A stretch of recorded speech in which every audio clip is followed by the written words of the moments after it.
Bom, Paulo escreve duas cartas para os Tessalonicenses.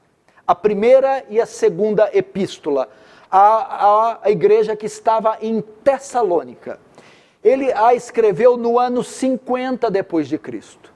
Fazia mais ou menos 20 anos que Cristo já havia morrido. E de tantas coisas que Paulo trata na epístola, nas duas epístolas, ele precisa tratar de dois problemas que estavam ocorrendo lá. E esses problemas estavam relacionados à volta de Jesus. Estava havendo um burburinho entre os crentes de Tessalônica a respeito da volta de Jesus. E eram dois problemas que envolviam a volta de Jesus, e Paulo vai tratar deles na primeira e na segunda epístola. O primeiro problema é que os crentes de Tessalônica, alguns pensavam que Cristo já havia voltado, e eles não tinham visto, e eles não tinham se reunido, eles tinham perdido a volta gloriosa de Cristo, e por isso estavam sofrendo tanto. O segundo problema era que o outro grupo pensava que a volta de Cristo era iminente, era para já. Ele ia voltar num período muito próximo. E aquilo estava mexendo com eles de tal forma que eles estavam abandonando as suas atividades. Pois pensavam, trabalhar, projetar, fazer as coisas para quê? Se Cristo está próximo, muito próximo de voltar. Então um grupo achava que ele já tinha voltado, o outro grupo achava que ele iria voltar a qualquer momento e naquele tempo. E, em razão disso, estava deixando suas atividades. Então Paulo, na altura do capítulo 2 da segunda carta, vai consertar, vai ajustar esse pensamento acerca da volta de Jesus. Ele começa capítulo 2, verso 1.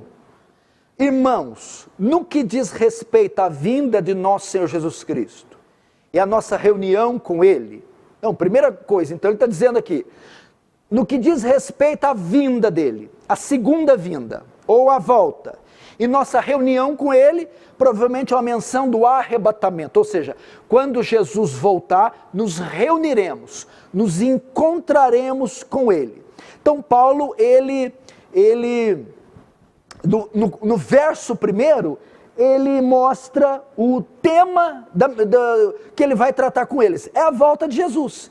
Irmão, então vamos lá. No que diz respeito à volta de Jesus, ou à segunda vinda, e a nossa reunião com Ele, que se dará nessa vinda, nós vos exortamos. Pronto.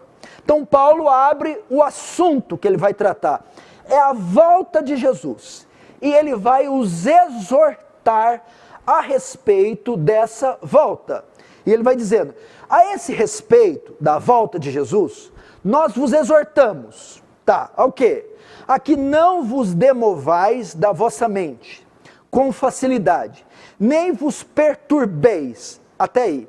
Então Paulo exorta eles acerca da volta de Jesus.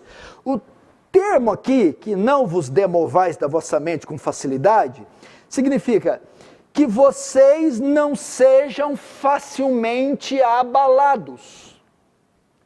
Essas questões sobre a volta de Jesus estavam amedrontando os crentes de Tessalônica, estavam abalando os crentes de Tessalônica, e estava fazendo isso com facilidade.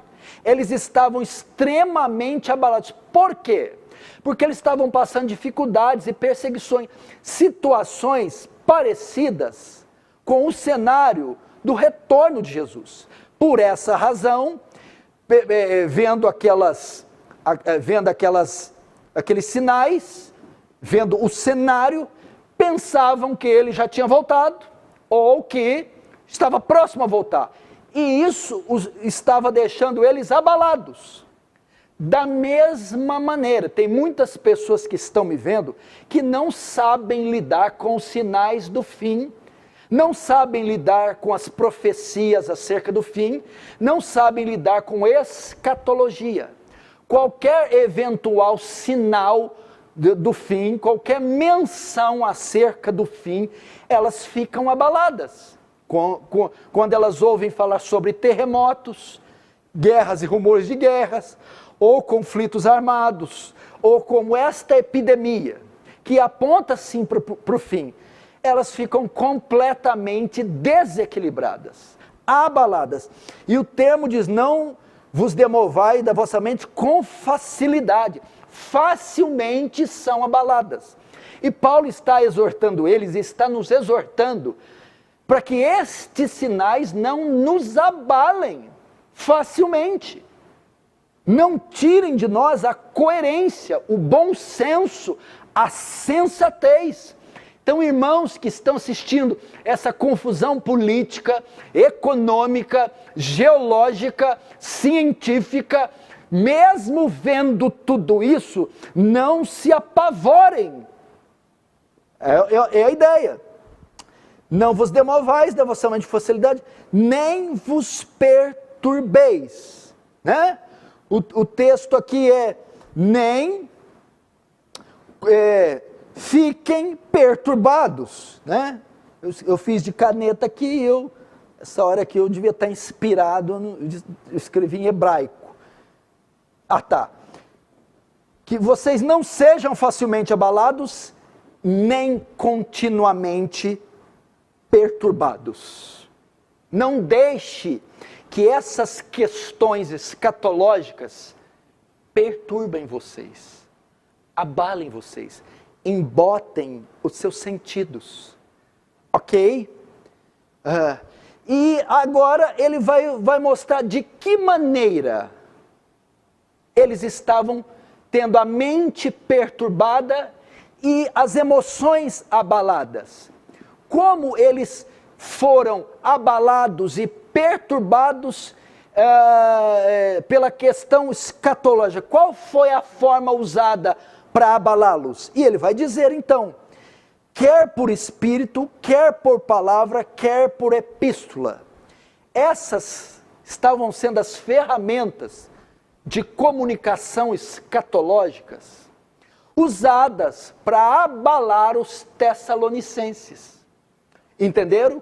As informações, os termos escatológicos estavam chegando até eles através de espírito, palavra e epístola. E isso estava abalando eles. Vamos começar então. Então nem vos perturbeis, quer por espírito, quer por palavra, quer por epístola. Primeiro, quer por espírito. Assim como nos dias de hoje, desde o primeiro século, haviam pessoas que profetizavam, espírito aqui, pessoas supostamente cheias do Espírito, estavam profetizando que Cristo já teria retornado. Então veja só, falso profeta é coisa já do primeiro século.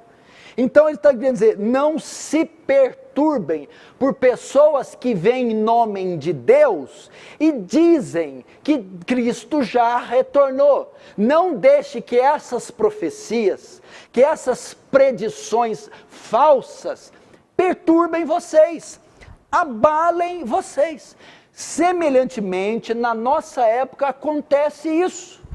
Pessoas vêm com visões, revelações, contando experiências acerca da volta de Jesus e de demais coisas relacionadas à fé cristã e abalam muita gente. Paulo está dizendo, não deem ouvidos a essas pessoas que falam em nome de Deus quando Deus não as enviou.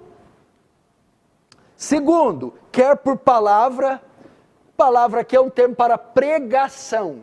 Outras pessoas, outros apóstolos no primeiro século, também arrogavam para si o título de pastores e apóstolos legítimos de Cristo, e não eram. E eles também ensinavam falsas doutrinas, estavam ensinando, pregando, que Cristo já havia retornado, ou que a sua volta era instantânea, iminente.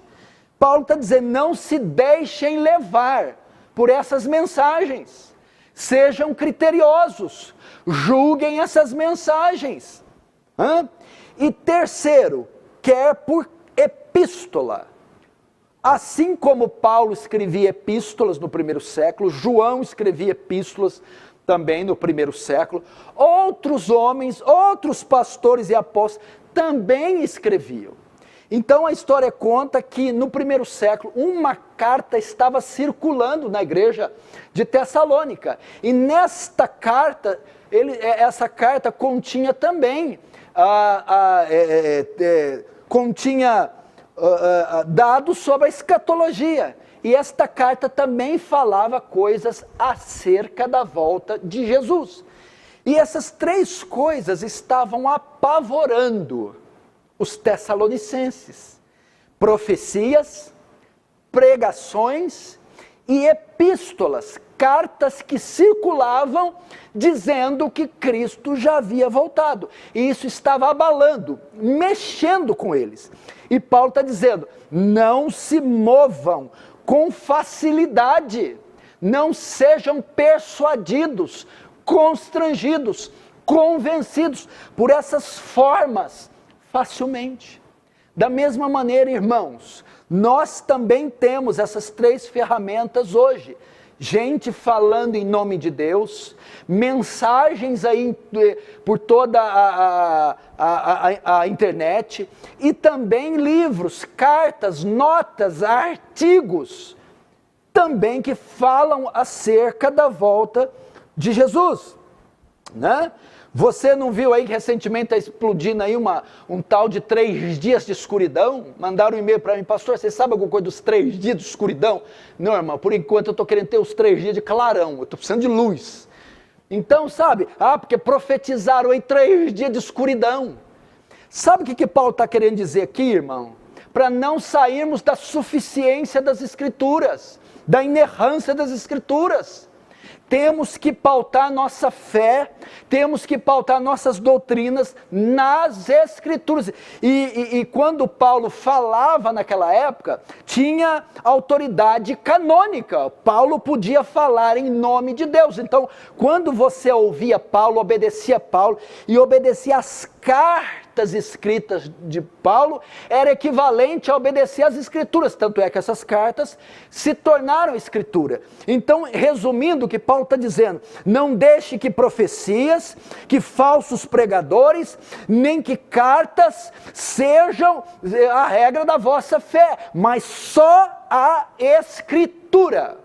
Da mesma maneira eu falo para vocês, irmãos, porque no que diz respeito à escatologia, o que é de conteúdo que tem, de gente falando sobre marca da besta, anticristo, a volta de Jesus, terraplanismo, teorias de conspiração, não está escrito, né? Pessoas que falam que sonharam, que foram arrebatadas ao inferno, arrebatadas ao céu, foi arrebatada dentro de vulcão, sabe?